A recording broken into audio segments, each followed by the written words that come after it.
ஓசியா 4ஆம் அதிகாரம் 6வது வசனம் என்று நினைக்கிறேன். அதில் சொல்லப்பட்டிருக்கிறது பாருங்கள், என்னுடைய ஜனங்கள் அறிவில்லாமையினாலே சங்காரமாகிறார்கள் என்று சொல்லி அந்த வசனத்திலே நாங்கள் வாசிக்க முடியும். என்னுடைய ஜனங்கள் அறிவில்லாமையினாலே அவர்கள் சங்காரமாய் கொண்டிருக்கிறார்கள். நல்ல கவனிக்கணும். ஆண்டவரை ஏற்றுக்கொண்ட பிள்ளைகள் இந்த உலகத்திலே பாக்கியசாலிகள் என்று வேதத்தில் நாங்கள் வாசிக்கிறோம். இயேசு கிறிஸ்துவ சொந்த இரட்சகராக அறிந்த ஒவ்வொரு பிள்ளைகளும் இந்த உலகத்திலே பாக்கியசாலிகளாக, பாக்கியவதிகளாக, பாக்கியசாலிகளாக இருக்கிறார்கள் என்பதில் எந்த சந்தேகமும் இல்லை. ஆகவே ஆதாமையும் ஏவாளையும் ஆண்டவர் இந்த பூமியிலே உண்டாக்கும் பொழுது, உருவாக்கின பொழுது அவர்களை குறைவுள்ளவர்களாக படைக்கவில்லை. நல்லா கவனிக்கணும். குறைவுள்ளவர்களாக படைக்கவில்லை, வியாதி உள்ளவர்களாக படைக்கவில்லை, பிரச்சனை உள்ளவர்களாக படைக்கவில்லை. நல்ல கவனிங்க. ஆண்டவர் அவர்களை உருவாக்கும் போது, படைக்கும் போது சகலவித ஆசீர்வாதங்களை கொடுத்து படைத்தார். அவர்களுக்கு ஒரு குறைவும் இருந்தது இல்லை. கரத்தை உயர்த்தி ஆமென் என்று சொல்லுங்கள். இன்றைக்கு ஆண்டவர் எங்களோட பேசி எங்களை ஆசீர்வதிக்கணும் என்று சொன்னா, கர்த்தருடைய பிள்ளைகள் நல்லா கவனிங்க. நீங்க பைபிள் படிக்கும் போது, நேற்றும் இதை சொன்னேன், இன்றைக்கும் சொல்லுகிறேன், பைபிளை நீங்க திறந்து படிக்கும் போது இந்த வசனம் முந்த நாள் படிச்ச வசனமா இருக்கலாம், அல்லது இன்றைக்கு காலையில படிச்ச வசனமா இருக்கலாம், ஏற்கனவே கேட்ட ஒரு சத்தியமாய் கூட உங்களுக்கு இருக்கலாம். ஆனால் தேவ பிள்ளைகள் நல்லா கவனிங்க. இது நேற்று படித்தது தானே, இன்றைக்கு கேட்டது தானே என்று சொல்லி நீங்க எப்போ மனதுல இந்த சம்பவம் எனக்கு தெரியும், இதை நான் படிச்சிருக்கிறேன், இது எனக்கு தெரியும்னு சொல்லி எப்போ நீங்க முடிவெடுக்கிறீங்களோ அப்பவே ஆசீர்வாதம், அன்றைக்குரிய ஆசீர்வாதம் நிறுத்தப்படுகிறது. வேதத்திலே அருமையான தேவனுடைய பிள்ளைகளை ஏராளமான ஆசீர்வாதங்களை கர்த்தர் வைத்திருக்கிறார். ஆகவே ஒரு வசனம் இன்றைக்கு நாங்க வாக்குத்தத்தத்தை நாங்கள் படித்தோம். இதோ உலகத்தின் முடிவு பரியந்தம் சகல நாட்களிலும் நான் உங்களுடனே இருக்கிறேன். இதை பல தடவை நீங்க படிச்சிருக்கிறீங்க. நீங்க ரட்சிக்கப்பட்ட நாள்ல இருந்து இந்த வசனத்தை கேட்டு இருக்கிறீங்க. அருமையான தேவனுடைய பிள்ளைகளே, நீங்கள் அதை இன்னொரு தடவை அதை கேட்கும் பொழுது திறந்த இதயத்தோடு ஆண்டவர் எனக்கு இதை பேசுகிறார், என்னோடு ஆண்டவர் பேசுகிறார், எனக்குரியது என்று சொல்லி எப்ப நீங்க ஓபன் பண்றீங்களோ உங்களுடைய இருதயத்தை, அன்றைக்கு அந்த வசனம் உங்களுடைய வாழ்க்கையில அற்புதத்தை செய்யும். கரங்களை உயர்த்தி ஆமென் என்று சொல்லுங்க. அல்லேலூயா, அல்லேலூயா. ஆகவே அருமையான தேவனுடைய பிள்ளைகளே, படிக்காத ஒன்றை, நீங்கள் அறியாத ஒன்றை இன்னொரு நாள் பிரசங்கம் பண்ண முடியாது. அறிஞ்சதைத்தான் நாங்கள் தியானிக்கிறோம், படிச்சதைத்தான் தியானிக்கிறோம். ஆனால் ஆண்டவருடைய வசனங்களும் ஆண்டவருடைய வேத வார்த்தைகளும் அது ஒரு ஆழ கடலை போல இருக்கிறது. கரத்தை உயர்த்தி ஆமென் என்று சொல்லுங்க. அல்லேலூயா. அதை ஒவ்வொரு நாளும் தியானிக்க அதை படிக்க இது புதிதானது என்று சொல்லி நம்முடைய இருதயத்தை திறந்து கொடுக்க அந்த வசனங்கள் உங்களுடைய வாழ்க்கையிலே அற்புதங்களை கொண்டு வரும், அற்புதங்களை செய்யும் என்பதில் எந்த சந்தேகமும் இல்லை. விசுவாசித்தால் கரங்களை உயர்த்தி ஆமென் என்று சொல்லுங்க. அல்லேலூயா. நாங்கள் நன்மையை பெற்றுக்கொள்ள, ஆசீர்வாதத்தை பெற்றுக்கொள்ள ஒரு வழி இருக்கிறது. என்ன வழி என்று கேட்டால், எங்களை உருவாக்கின ஆண்டவரை அறிய வேண்டும். அல்லேலூயா. அப்ப நாங்கள் ஆசீர்வாதத்தை பெற்றுக் கொள்வதற்கு ஆண்டவரை அறிய வேண்டும். என் ஜனங்கள் அறிவில்லாமையினாலே சங்காரமாகிறார்கள். ஓசியா 4ஆம் அதிகாரம் 6வது வசனம்.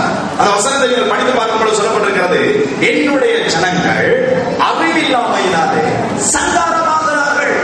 என்னுடைய ஜனங்கள் ஆண்டவர் தேவனை அறியத்தான் எங்களுக்கு விடுதலை கிடைக்கிறது, நன்மை உண்டாகிறது. இயேசுவை அறிய வேண்டுமானால், ஆண்டவரை அறிய வேண்டுமானால் எப்படி அறிய முடியும்? அருமையான தேவனுடைய பிள்ளைகளை, கர்த்தரை அறிவதற்கு, ஆண்டவரை அறிவதற்கு ஒரே ஒரு வழி இருக்கிறது, தேவனுடைய வார்த்தை. எத்தனை பேர் ஆமென் என்று சொல்லுகிறீர்கள்? இந்த வார்த்தையை நீங்க வாஞ்சியோடு அறிய கர்த்தரை நீங்கள் அறிவீர்கள். பிரசங்கத்தை அவதானமாய் கேட்க கர்த்தரை அறிவீர்கள். சில பேர் ஆராதனையில பாருங்க, பிரசங்க வழியில நிக்க மாட்டாங்க. ஆனா நல்லா கவனிங்க, மெசேஜ் டைம் மிக மிக முக்கியமான டைம். கரத்தை உயர்த்தி ஆமென் என்று சொல்லுங்க. ஆராதித்து துதிக்கிற வேலை எவ்வளவு முக்கியமோ அதை விட மகிமையான ஒரு முக்கியமான ஒரு நேரம் கர்த்தர் பேசுகிற நேரம், வேதத்தை தியானிக்கிற ஒரு நேரம். அதுபடினால்தான் வேதம் சொல்லுகிறது, யார் செழிப்புள்ளவனாய் இருப்பானா, யாருக்கு தப்பாமல் கனி கொடுக்கிறவனாய் இருப்பானா, இளைஞராக இருக்கிற மரத்தை போல் யார் இருப்பானா. அருமையான தேவனுடைய பிள்ளைகளே, கர்த்தருடைய வசனத்தை இரவும் பகலும் தியானிக்கிற மனுஷன் இலையுதிராக இருக்கிற மரத்தை போல அவன் இருப்பான். கருத்தை உயர்த்தி ஆமென் என்று சொல்லுங்க.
எனக்கு அதாவது அந்தஸ்துல உயர்வு எனக்கு இல்லை, நான் ஒரு கைவிடப்பட்ட ஒரு ஆளா இருக்கிறேன், மற்றவர்களை போல எனக்கு பாட தெரியாது, மற்றவர்களை போல எனக்கு செபிக்க தெரியாது, நான் பேரலையாக இருக்கிறேன். ஆனா வேதம் என்ன சொல்லுகிறது? வேதம் என்ன சொல்லுகிறது? ஆண்டவருடைய வசனத்தை, ஆண்டவருடைய வார்த்தையை கைக்கொள்ளுகிற மக்கள், சங்கீதம் 19ஆம் சங்கீதத்திலே சொல்லப்பட்டிருக்கிறது. எடுத்து வாசியுங்கள். சங்கீதம் 19ஆம் சங்கீதம். இதனுடைய பிரசங்கம் அல்ல, ஆனால் ஆவியானவர் உணர்த்துகிறதுனாலே இதை நான் சொல்லுகிறேன். சங்கீதம் 19ஆம் சங்கீதத்தை நீங்கள் எடுத்து அதிலே ஒரு வசனம் அங்கு பார்க்கிறோம் பாருங்கள். 7வது வசனத்தை நாங்கள் வாசிக்கும் பொழுது, கர்த்தருடைய வேதம் குறைவற்றதும் ஆத்துமாவை உயிர்ப்பிக்கிறதுமாய் இருக்கிறது, கர்த்தருடைய சாட்சி சத்தியமும் பேதையை ஞானிகளாக மாற்றுகிறது. கரத்தை உயர்த்தி எல்லாரும் ஒரு அல்லேலூயா சொல்லுங்க. அல்லேலூயா, அல்லேலூயா. அப்ப ஆண்டவருடைய வசனத்தை ஒரு தேவனுடைய பிள்ளைகள் கேட்க கேட்க பேதைகளாக இருந்தாலும் அவர்கள் திசை கட்டு போவது இல்லை. நான் சொல்ல நம்புறாங்கள். கரத்தை உயர்த்தியா. பேதையாக இருந்தா கூட அவங்க திசை கட்டு போக மாட்டாங்க. ஏன்னா ஆண்டவருடைய வார்த்தையை கேட்கும் போது, அல்லது அதை படிக்கும் போது, அதை தியானிக்கும் போது அவங்களுக்குள் ஆண்டவர் இருக்கிறத அவருடைய வாழ்க்கையில அனுபவிப்பார்கள், உணர்வார்கள். கரத்தை உயர்த்தி ஆமென் என்று சொல்லுங்க. அல்லேலூயா, அல்லேலூயா. நாங்கள் எல்லாரும் சேர்ந்து ஒரு வசனத்தை எடுத்து வாசிக்க போகிறோம். கலாத்தியர் 3ஆம் அதிகாரம் 13-14வது வசனத்தை வாசிப்போம். மரத்திலே தூக்கப்பட்ட எவனும் சபிக்கப்பட்டவன் என்று எழுதியிருக்கிறபடி கிறிஸ்து நமக்காக சாபமாகி நியாயப்பிரமாணத்தின் சாபத்திற்கு நம்மை நீங்களாக்கி மீட்டுக் கொண்டார். ஆபிரகாமுக்கு உண்டான ஆசீர்வாதம் கிறிஸ்து இயேசுவினாலே புறஜாதிகளுக்கு மறுபடியாக ஆவியை குறித்து சொல்லப்பட்ட வாக்குத்தத்தத்தை நாம் விசுவாசத்தினாலே மறுபடிக்கு இப்படி ஆயிற்று. நல்லா கவனிக்கணும். ஆண்டவர் சொல்லுகிறார், ஆபிரகாமுக்கு உண்டான ஆசீர்வாதத்தினாலே நானும் நீங்களும் ஆசீர்வதிக்கப்படும்படிக்கு இயேசுவானவர், அருமையான தேவனுடைய பிள்ளைகளே, சிலுவையில் மரத்திலே தூக்கப்பட்டு 3 ஆணிகளிலே அவர் தொங்கி 6 மணித்தியாலும் அந்த சிலுவையின் பாடுகளை அனுபவித்து அவர் தன்னுடைய இரத்தத்தை சிந்தி தன்னுடைய ஜீவனை கொடுத்தார். இயேசு மரித்ததினால எனக்கும் உங்களுக்கும் கிடைத்த ஆசீர்வாதம் என்ன? ஆசீர்வாதம் என்ன? அருமையான தேவனுடைய பிள்ளைகளே, நான் இதற்குத்தான் உங்களுக்கு முன்னமே சொன்னேன். ஆதாமும் ஏவாளும் ஆசீர்வதிக்கப்பட்டவர்கள். ஆதியாகமம் 1ஆம் அதிகாரத்தில் சொல்லப்பட்டிருக்கிறது, ஆண்டவர் மனுஷனை உண்டாக்கி அவனை கர்த்தர் ஆசீர்வதித்தார். கரத்தை உயர்த்தி ஆமென் என்று சொல்லுங்க. எத்தனை பேர் விசுவாசிக்கிறீங்க? கர்த்தர் ஒரு ஆள் ஆசீர்வதித்தார். கர்த்தர் ஒரு ஆள் ஆசீர்வதித்தார். அவங்க எல்லாவற்றிலும் ஆசீர்வாதமா இருப்பாங்க என்றது எத்தனை பேர் நம்புறீங்க? உண்மையாது? இன்றைக்கு நாங்க நினைக்கிறோம் ஆசீர்வாதம் என்ன? பணம். ஆசீர்வாதம் என்ன? பணம். பணம் வந்தால் ஆசீர்வாதம் நினைக்கிறாங்க. எல்லாம் தொடங்க. ஆசீர்வாதத்துல ஒன்றுதான் பணம். இன்றைக்கு எத்தனை பேர் காசு வச்சிருக்கிறவங்களுக்கு நிம்மதி இல்லை தெரியுமா? எத்தனை பேருக்கு எல்லாம் பணம் இருக்குது, எல்லா ஆசீர்வாதமும் இருக்குது, ஆனா சமாதானம் இல்லை தெரியுமா குடும்பத்துல? நான் சொல்றது எத்தனை பேர் ஏற்றுக்கொள்றீங்க? அப்ப ஆசீர்வாதம் என்று சொன்னா வெறும் பணம் மாத்திரம் அல்ல, சமாதானம், ஒரு ஆசீர்வாதம், சுகம். எல்லாரும் சொல்லுங்க. ஒரு ஆசீர்வாதம், ஆரோக்கியம் சொல்லுங்க. ஒரு ஆசீர்வாதம், நிம்மதி சொல்லுங்க. ஒரு ஆசீர்வாதம், அண்டண்ட ஆடைக்கு ஒவ்வொரு நாளும் கவனிங்க, எங்களுடைய சாப்பாட்டை நாங்க சாப்பிடுறோம்னு வச்சுக்கொள்ளுங்க நிம்மதியா, அது ஒரு ஆசீர்வாதம். நான் சொல்றது எத்தனை பேருக்கு விளங்குது? சொல்றது உங்களுக்கு விளங்குதா? அல்லேலூயா. ஆகவே ஆசீர்வாதம் என்று சொல்லும் பொழுது வெறும் ஐஸ்வர்யம் மாத்திரம் அல்ல, இந்த ஆசீர்வாதத்துக்குள்ள எல்லாமே இருக்கும். சொல்றது எத்தனை பேருக்கு விளங்குது? அல்லேலூயா. ஆகவே ஆண்டவர் ஆதாமை ஏவாளையும் ஆசீர்வதித்தார். பலுகி பெருகி பூமியை நிரப்புங்கள், நான் உங்களை ஆசீர்வதிக்கிறேன் என்று ஆசீர்வதித்தார். ஆனால் ஆசீர்வதிக்கப்பட்ட ஆதாமும்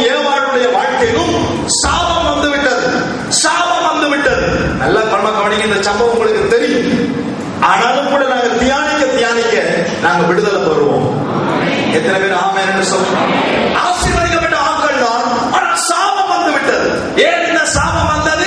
இந்த சாபம் வருவதற்கு என்ன காரணம்? கீழ்ப்படியாமை. நான் சொல்றது எத்தனை பேருக்கு விளங்குது?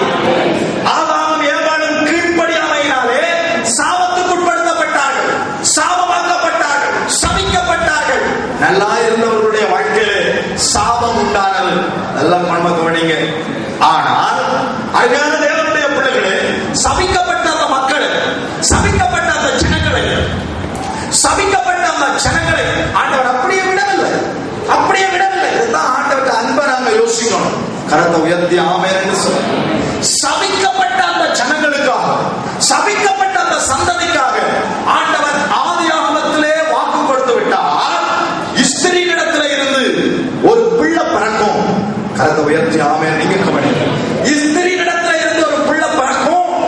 அந்த ஸ்திரீனிடத்திலே இருந்து பிறக்கிற பிள்ளை சர்ப்பத்தின் தலையை நசுக்கும். நான் சொல்றதை ஏற்றுக்கொண்டவர்கள் கரத்தை உயர்த்தி ஆமென். ஸ்திரீனிடத்திலே இருந்து பிறக்கிற பிள்ளை சர்ப்பத்தின் தலையை நசுக்கும். எனக்கு அருமையான தேவனுடைய பிள்ளைகளே, ஸ்திரீனிடத்திலே இருந்து பிறக்கும் என்று சொன்ன அந்த பிள்ளை கர்த்தராகிய இயேசு கிறிஸ்து. ஸ்திரீனிடத்திலே இருந்த பிறந்த பிள்ளை. நான் சொல்றது எத்தனை பேர்? அப்போ அருமையான தேவனுடைய பிள்ளைகளே, அந்த இயேசுவானவர் சர்ப்பத்தின் தலையை, சாபத்துக்கு காரணமாயிருந்த பிசாசுடைய தலையை அவர் நசுக்குகிறார், அவர் நசுக்குகிறார். கரத்தை உயர்த்தி ஆமென் என்று சொல்லுங்க. அப்போ இழந்து போன மகிமையை, இழந்து போன ஆசீர்வாதத்தை திரும்பவும் ஆண்டவர் எனக்கும் உங்களுக்கும் கொடுக்கும்படியாக நமக்காக அவர் என்ன செய்கிறார் என்று கேட்டால் சிலுவையிலே சாபமாகிறார். எத்தனை பேர் ஆமென் என்று சொல்லுங்க? எத்தனை பேர் ஆமென் என்று சொல்லுங்க? கரத்தை உயர்த்தி ஆமென் என்று சொல்லுங்க. ஆகவே இதை சரியாக நாங்க அறிய அறிய அறிய அறிய அறிய நான் ரட்சிக்கப்பட்டுட்டேன், நான் ரட்சிக்கப்பட்டுட்டேன், நான் ரட்சிக்கப்பட்டுட்டேன், நான் ரட்சிக்கப்பட்டுட்டேன், நான் ரட்சிக்கப்பட்டுட்டேன், ரட்சிக்கப்பட்டுட்டேன் என்று சொல்றது பெருசல்ல. அந்த ரட்சிக்கப்பட்ட நாள்ல அல்லது ரட்சிக்கப்பட்டதுல இருக்கிற அந்த விடுதலைய, சுகத்தை, ஆரோக்கியத்தை ஒவ்வொரு நாளும் நாங்க அறிய அறிய அறிய அறியத்தான் எங்களுக்கு பூரண விடுதலை, பூரண சமாதானம், பூரண ஆசீர்வாதம். நம்பினால், விசுவாசித்தால் கரங்களை தட்டி ஆண்டவருடைய நாமத்தை மகிமைப்படுத்துங்கள். அல்லேலூயா, அல்லேலூயா, அல்லேலூயா. எனக்கு அருமையான தேவனுடைய பிள்ளை, சிம்பிள் காரியம், சிம்பிள் காரியம். சாபத்துல இருந்து, பாவத்துல இருந்து விடுதலை பெறுவதற்கு சிம்பிளான ஒரு காரியத்தை கர்த்தர் வைக்கிறார். என்ன தெரியுமா அந்த சிம்பிள் காரியம்? சின்ன காரியம், ஒரு சின்ன விஷயம். என்னது? இயேசுவானவர் சிலுவையில் ரத்தத்தை சிந்தினார். அந்த ரத்தத்தை நம்பி விசுவாசித்து அந்த ரத்தத்தினை ஏற்றுக்கொண்டு அந்த ரத்தத்தால் என்னுடைய பாவம், சாபம் கழுவப்படும் என்று சொல்லி விசுவாசிக்கும் போது நான் விடுதலை பெறுவேன். இது சிம்பிளா? கஷ்டம்? சொல்லுங்க. ஈஸியா? ஈஸியா? 5 லட்சம் ரூபாய் கொண்டு வாங்க, உங்களோட பிசாசெல்லாம் உங்களை விட்டு போகும். இல்ல 1 லட்சம் ரூபாய் கொண்டு வாங்க, நீங்க உயர்த்திருக்கீங்க.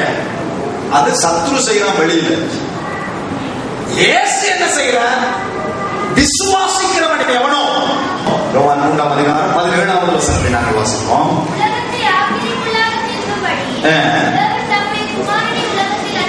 அனுப்பாமல்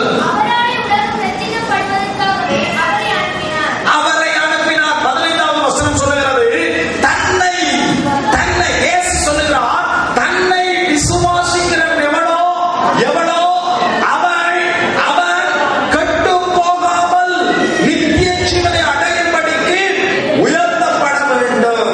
கரத்தை உயர்த்தி ஆமென் என்று சொல்லுங்க. இந்த கால வேளையில கவனமா கவனிங்க.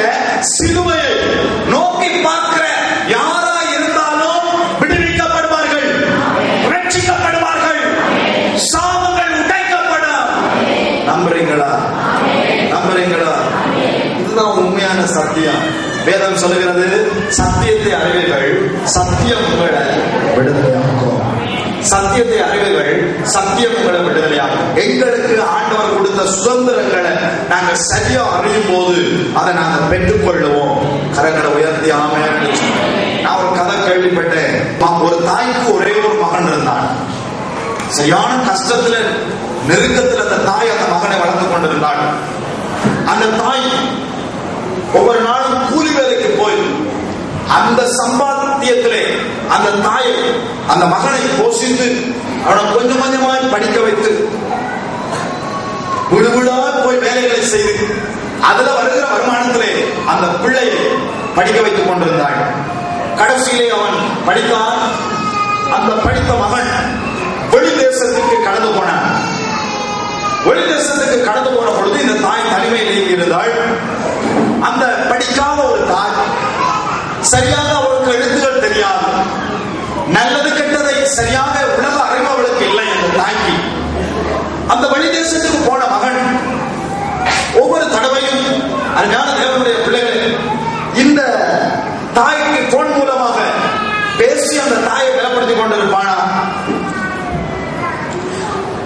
ஒரு குடிசை வீட்டுக்குள்ள இந்த தாய் வாழ்ந்து கொண்டிருந்தாள். இந்த மகன் ஒவ்வொரு மாதமும் ஒரு செக், இந்த தாய்க்கு ஒரு செக்கை அந்த மகன் அனுப்பி கொண்டே இருந்தார். இந்த அம்மாவுக்கு அந்த லெட்டரையும் அந்த செக்கையும் படிக்க தெரியாது. ஆகவே இந்த தாய் என்ன செய்வார்களோ, அந்த கடிதம் வரும்பொழுது என்னமோ வந்திருக்கிறது என்று சொல்லி இந்த கடிதத்தை எடுத்து அந்த கூரை, ஓலை கூரையிலே மேலே வைத்து விடுவார்களா. இந்த தாய்க்கு வியாதி வந்ததா, இந்த தாய் மரண படுக்கைக்கு நேரே போனார்களாம். போகும் பொழுது அந்த சரியான சிகிச்சை செய்வதற்குரிய பண வசதி இவர்களுக்கு இல்லை. அந்த மகன் வெளிதேசத்திலிருந்து இங்கே வந்தான் தாயுடைய நிலைமை பார்க்கும்படி. அந்த தாயை பார்த்து இந்த மகன் கேட்டானாம், அம்மா ஏன் நீங்கள் வருத்தம் வரும்பொழுது, வியாதி வரும்பொழுது ஹாஸ்பிட்டலுக்கு ஏன் போகவில்லை, ஏன் நீங்கள் மருந்து எடுக்கவில்லை? அப்பொழுது அந்த தாய் சொன்னாங்களா, இடத்துல பணம் இல்லை மகனே, அதனால போகலன்னு சொல்லி. இந்த மகன் சொன்னாரா, அம்மா நான் மாதம் மாதம் உங்களுக்கு ஒரு செக் அனுப்பினேனே, நீங்கள் என்ன செய்தீர்கள்? அம்மாவுக்கு தெரியவில்லை, விளங்கவில்லை. நான் உங்களுக்கு ஒரு லெட்டர் ஒன்று போட்டேனே, என்ன செய்தீர்கள் என்று சொன்னாங்களா. அப்பொழுது அம்மா சொன்னாங்களா, அந்த லெட்டர் நான் எல்லாவற்றையும் எடுத்து பத்திரமாக நான் அந்த கூரையிலே மேலே நான் அதை செருகி வைத்திருக்கிறேன் என்று சொன்னாங்களா. ஒவ்வொரு மாதமும் நான் பல ஆயிரம் ரூபாய் அந்த செக் மூலமாக நான் அனுப்பினேனே, அதை எடுத்து நீங்கள் பேங்குக்கு கொண்டு போகும்போது பணத்தை பெற்றுக் கொண்டிருக்கலாமே என்று சொல்லி இந்த மகன் இந்த தாயிடத்தில் சொன்னார்களா. அந்த தாயார் அதை அறியாததினாலே தனக்கு ஆசீர்வாதம் வந்திருந்தும் அந்த ஆசீர்வாதத்தை அந்த தாயாரால் சுதந்திரித்துக் கொள்ள முடியவில்லை, பெற்றுக்கொள்ள முடியவில்லை. வியாதி படுக்கையில் அவர்கள் போக வேண்டிய சூழ்நிலை ஏற்பட்டது. மகன் கவலைப்பட்டார், மகன் கண்ணீர் வடித்தார். நான் உங்களுக்கு கொடுத்திருந்தும் நீங்கள் பெற்றுக்கொள்ளவில்லையே, நான் உங்களுக்கு அனுப்பியிருந்தும் அதை சுதந்திரித்துக் கொள்ளவில்லையே. இன்றைக்கு ஆண்டவர் சில வேளைகளை எங்களை பார்த்து கண்ணீர் வடிக்கிறார். நாங்க ஆண்டவரை பார்த்து கண்ணீர் வடிக்கிறோம், ஆனா ஆண்டவர் எங்களை பார்த்து கண்ணீர் வடிக்கிறார். என்ன கண்ணீர் வடிக்கிறார் தெரியுமா? என்ற பிள்ளைகள் நான் கொடுத்த மீட்பை சரியாக அறியவில்லையே, நான் கொடுத்த ரட்சிப்பை என்னுடைய பிள்ளைகள் சரியாக அறியவில்லையே. நான் சொல்றது எத்தனை பேர் விளங்குது? கரங்களை உயர்த்தி ஆமென் என்று சொல்லுங்க. அல்லேலூயா, அல்லேலூயா. அருமையான தேவனுடைய பிள்ளைகளே, ஆண்டவருடைய பிள்ளைகளுக்கு, இயேசுவால் தொடப்பட்ட பிள்ளைகளுக்கு அல்லது இயேசுவை விசுவாசித்து ஏற்றுக்கொண்ட பிள்ளைகளுக்கு ஆண்டவர் கொடுக்கிற ஆசீர்வாதங்கள் என்ன? ஏசாயா 35ஆம் அதிகாரம் எடுத்து வாசியுங்கள். 10வது வசனத்தை நாங்கள் வாசிப்போம். 10வது வசனம், கர்த்தராலே மீட்கப்பட்டவர்கள் திரும்பி ஆனந்த களிப்புடன் பாடுவார்கள். நல்லா சொல்லுங்க, ஆண்டவராலே நான் ரட்சிக்கப்பட்ட, மீட்கப்பட்டேன் என்று சொல்றார்கள். கரங்களை உயர்த்தி காண்பீர்கள். இங்கு சொல்லப்பட்டிருக்கிறது பாருங்கள், கர்த்தரால் மீட்கப்பட்டவர்கள் ஆனந்த களிப்புடன் பாடுவார்கள். அப்போ ஆண்டவரால் மீட்கப்பட்டவங்களுக்குள்ள என்ன இருக்குது? சத்தமா சொல்லுங்க. அதை சொல்றதுக்கு ஏன் கவலைப்படுறீங்க? கர்த்தரால் மீட்கப்பட்டவங்களுக்கு என்ன இருக்குது? ஆனந்த களிப்பு வைக்கப்பட்டிருக்கிறது, சமாதானம் வைக்கப்பட்டிருக்கிறது. ஆண்டவர் சொன்னார், உலகம் கொடுக்கிற பிரகாரம் நான் சமாதானத்தை கொடுப்பது இல்லை, என்னுடைய சமாதானத்தையே உங்களுக்கு கொடுக்கிறேன். கரத்தை உயர்த்தி ஆமென். சில பேருடைய வாழ்க்கையில சோதனை வரும்பொழுது சமாதானம் அவங்களை விட்டு விலகுது, பிரச்சனைகள் வரும்பொழுது நிம்மதி அவர்களை விட்டு விலகிறது. சில பேர் நினைக்கிறாங்க, ஆண்டவற்ற பிள்ளைகளை நாங்க வாழும் போது அதுல எந்த சந்தேகமும் இல்லை. ஆனா அந்த சோதனை மத்தியில, போராட்டத்தின் மத்தியில எங்களுக்கு ஒரு பாதையை கர்த்தர் வைத்திருக்கிறார். இதுதான் விசுவாசம். நான் சொல்றது எத்தனை பேருக்கு விடாது? தேவ ஜனங்கள் செங்கடலுக்குள்ள போனாங்க. செங்கடலை கண்டவுடனே கலங்கி போய் நின்றாங்க. ஆனால் ஜனங்களுக்கு தெரியவில்லை கர்த்தர் செய்ய போற காரியம். நான் சொல்றது எத்தனை பேருக்கு விடாது? அவங்களுக்கு அது தெரியாது. அடுத்த கட்டம் என்ன நடக்க போகுதுன்னு தெரியாது. பின்னால திரும்பி பார்க்கிறாங்க, பார்வோனுடைய சேனை வருகிறது. முன்னால திரும்பி பார்க்கிறாங்க, செங்கடல் இருக்கிறது. அப்ப ஜனங்களுக்கு தெரியவில்லை அடுத்த கட்டம் என்ன நடக்க போகுது. இவங்களுடைய பார்வையில, இவங்களுடைய நினைவுல, இவங்களுடைய சிந்தையில இவங்க எடுத்த முடிவு என்ன? அடுத்த கட்டம் ஒன்று, பார்வோன் எங்களை கடற்கரையில வைத்துக் கொள்ள போகிறான், நாங்கள் சாக போகிறோம். அதை சொல்லிட்டாங்க. எங்களுக்கு பிரேத குழிகள் இல்லை என்றா இந்த கடலுக்கு எங்களை கூட்டிட்டு வந்த யாரை பார்த்து சொல்லிட்டாங்க? சொல்லுங்க. மோசையை பார்த்து ஜனங்க அதை சொல்லிட்டாங்க. மனசுல நினைச்சது மாத்திரமல்ல, அதை சொல்லிட்டாங்க. எங்களுக்கு பிரேத குழிகள் அங்க இல்லையா, எகிப்தில பிரேத குழிகள் இல்லையா, நாங்கள் ஒட்டுமொத்தமாக இந்த கடலுக்குள்ள விழுந்து சாகிறதற்கா எங்களை அழைத்து கொண்டு வந்து என்று சொல்லி மோசையை பார்த்து ஜனங்கள் முறுமுறுத்தார்கள். அன்பு அருமையான தேவனுடைய பிள்ளைகளே, அந்த செங்கடலிலே ஒரு பாதையை பிளக்க வேண்டும் என்பது ஆண்டவருடைய சித்தமாக இருந்தது. இதைத்தான் ஆண்டவர் சொல்கிறார், நீதிமானுக்கு வரும் துன்பம் அநேகமாக ஆயிரமாய் இருக்கும், ஆனாலும் அவை எல்லாவற்றில் இருந்தும் கர்த்தர் அவர்களை நீக்கலாக்கி ரட்சிக்கிறார். கரங்களை உயர்த்தி ஆமென் என்று சொல்லுங்கள். அல்லேலூயா. ஆகவே ஆண்டவர் வந்து செங்கடலிலே இந்த தேவ பிள்ளைகளை அழிப்பதற்கு செங்கடலுக்கு கொண்டு வரவில்லை, ரட்சிப்பதற்காக கொண்டு வந்தார். இதை ஜனங்கள் விளங்கிக் கொள்ளவில்லை, இதை ஜனங்கள் அறியவில்லை. அன்பு சகோதரனே, சகோதரியே, உன்னுடைய கையில வேதாகமம் இருக்கிறது, ஆலயம் இருக்கிறது, சபை இருக்கிறது. ஆண்டவர் உங்களை இணைச்சிருக்கிறார். ஏன் இணைச்சா? அழிப்பதற்கா, ரட்சிப்பதற்கா? ரட்சிப்பதற்கு சொல்ற விசுவாசிக்கிறவங்க கரத்தை உயர்த்தி காண்பிப்பாங்க. அல்லேலூயா. சாகிறதுக்கா, வாழ்றதுக்கா? சில பேர் வாய் வருது, சில பேர் திறக்கிறீங்களா, டைம் பாக்குறீங்களா தெரியல. சாகிறதுக்கா, வாழ்றதுக்கா? வாழ்றதுக்கு சொன்னாங்க, கரங்களை உயர்த்தி காண்பிங்க. வாழ்றதுக்கு, பிரைஸ் தி லார்ட், ஆமென். நித்திய ஜீவனுக்கு கரத்தை உயர்த்தி ஆமென். நிரந்தரமான ஆசீர்வாதத்துக்காக ஆண்டவர் எங்களை அழைச்சிருக்கிறார். கரத்தை உயர்த்தி ஆமென். அல்லேலூயா. இந்த ஆசீர்வாதத்தை நானும் நீங்களும் சுதந்திரிக்க வேண்டுமானால் அங்கு ஒரு பரிகாரம் செலுத்தப்பட வேண்டியிருந்தது. அந்த பரிகாரம் தான் சிலுவையிலே ஆண்டவர் தன்னுடைய ஜீவனை கொடுத்த பரிகாரம்.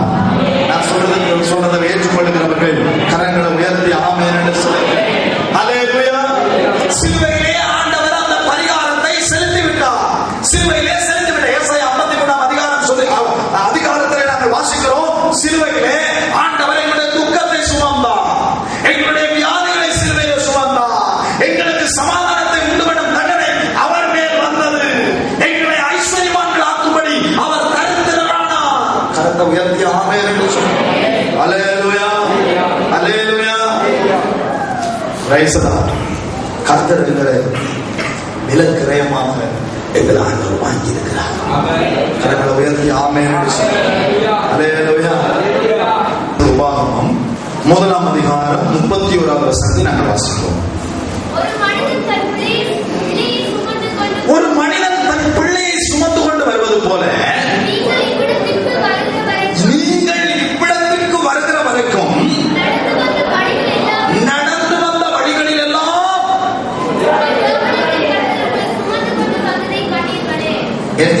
என்ன செஞ்சு கொண்டு வந்தாரன்னு சொல்லுங்கம்மா. எல்லாம் சத்தமா சொல்லுங்க. என்ன செய்து கொண்டு வந்தா? என்ன செய்து கொண்டு வந்தா? அல்லேலூயா. அல்லேலூயா. அப்போ ஆண்டவர் எங்களை சுமந்து கொண்டு வந்தார்.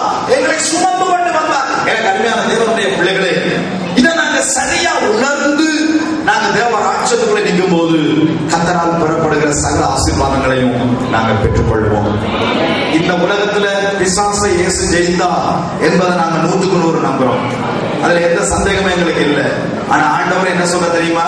இயேசு எப்படி பிசாசை ஜெயித்தாரோ அதே போல என்ன விசுவாசிக்கிறவங்களும் பிசாசை ஜெயிப்பார். இயேசு எப்படி சோதனையை ஜெயித்தாரோ அதே போல என்ன விசுவாசிக்கிறவங்களோ சோதனையை ஜெயிப்பாங்க. நம்பினா கரத்தை உயர்த்தி ஆமென். ஏன் அப்படி ஆண்டவர் வாக்கு பண்றா தெரியுமா? ஆண்டவர் எங்களுக்கு சொல்லிட்டார், நீங்கள் தனியாக இந்த பூமியில இருக்கவில்லை, உலகத்தில் முடிவு பரியந்தம் சகல நாட்களிலும் நானும் உங்களுடனே இருக்கிறேன். அல்லேலூயா, அல்லேலூயா, அல்லேலூயா. இதை சரியா உணர்வோமா இருந்தால் நாங்கள் தான் இந்த உலகத்திலே ஆசீர்வதிக்கப்பட்ட சந்ததியாக, சமாதானத்தின் சந்ததியாக, ஆறுதலின் சந்ததியாக இருப்போம் என்பதில் எந்த சந்தேகமும் எங்களுக்கு இல்லை. நம்பினா கரத்தை உயர்த்தி ஆமென். அல்லேலூயா. காலை வேளையில் நாங்கள் இதை விசுவாசிப்போம். ஆண்டவரிடத்தில் சொல்லுவோம், ஆண்டவரே என்னை ஆசீர்வதித்திருக்கிறேன், சகல நன்மையினால் என்னை நிறைந்திருக்கிறேன், நான் 100% நம்புறேன், நான் சபிக்கப்பட்டவன் அல்ல, ஆசீர்வதிக்கப்பட்டவன். சொல்லுங்க, நான் சாபத்தின் பிள்ளை அல்ல, ஆசீர்வாதத்தின் பிள்ளை. நான் சொல்றதை நீங்க நம்புறீங்களா? அல்லேலூயா. ஒருவர் கெட்டு போக கூடாது என்பதற்காக தந்த குமாரனையே பலியாக கொடுத்த ஆண்டவர். நாம் சத்துருக்களா இருக்கும் போது ஆண்டவர் எங்களை நேசித்தார், எங்கள் மேல அன்பு வச்சார், எங்களை அணைத்துக் கொண்டார். கரத்தை உயர்த்தி ஆமென். நாங்க தான் அவர்களுக்கு இன்னொரு வகையில சொல்ல போனா செல்ல பிள்ளைகள். செல்ல பிள்ளைகள் எத்தனை பேர் ஆமென்? இந்த அறிவு, இந்த சத்தியம் உங்களுடைய மனதில், உங்களுடைய ஆவியில வருமாய் இருந்தால் அருமையான தேவனுடைய பிள்ளைகளே, நீங்கள் ஆசீர்வதிக்கப்பட்டவர்களா இருப்பீங்க. ஒவ்வொரு நாளும் நன்மையை பெறுவீங்க, ஒவ்வொரு நாளும் மகிழ்ச்சியா வாழ்வீங்க. உண்டா இல்லையா? உண்டா இல்லையா? இதை எப்படி பெற்றுக்கொள்ள முடியும்? இன்றைக்கு அந்த அம்மா மாதிரி தான் ஆண்டவர் எல்லாத்தையும் கொடுத்துட்டார். ஆனா அந்த அம்மா வியாதியிலே படுத்து வியாதியிலே மறைக்க வேண்டிய சூழ்நிலைக்கு போகுது. ஆசீர்வாதம் வந்திருக்கு, ஆனா அதை பெற்றுக்கொள்ள முடியல, பெற்றுக்கொள்ள அறிய தெரியல, அதை பிடித்துக் கொள்ள தெரியல, சுகத்தை பெற்றுக்கொள்ள தெரியல, ஆசீர்வாதங்களை சுதந்திரித்துக் கொள்ள தெரியல. நாங்க ஆண்டவரை சொன்னோம், ஆண்டவரே எனக்கு இன்னும் அறிவித்தார். எபேசியர் 1ஆம் அதிகாரம் 16வது வசனத்துல இருந்து 19வது வசனம் வரைக்கும் நீங்க வாசித்து பார்ப்பீங்களா இருந்தால் ஒரு ஜெபத்தை இதிலே வாசிக்கிறோம். அப்போஸ்தலனாகிய பவுல் ஜெபிக்கிறார். அதுல பார்க்கிறோம், பாருங்கள், 16வது வசனத்துல இருந்து இடைவிடாமல் உங்களுக்காக ஸ்தோத்திரம் பண்ணி என் ஜெபங்களிலே உங்களை நான் நினைக்கிறேன். நம்முடைய கர்த்தராகிய இயேசுவின் தேவனும் மகிமையின் பிதாவுமானவர் தம்மை நீங்கள் அறிந்து கொள்வதற்கான ஞானத்தை, தெளிவை அளிக்கிற ஆவியை உங்களுக்கு தர வேண்டும். நல்லா கவனிங்க. இங்க ஒரு ஜெபம் நடக்குது. பவுல் ஜெபிக்கிறார்.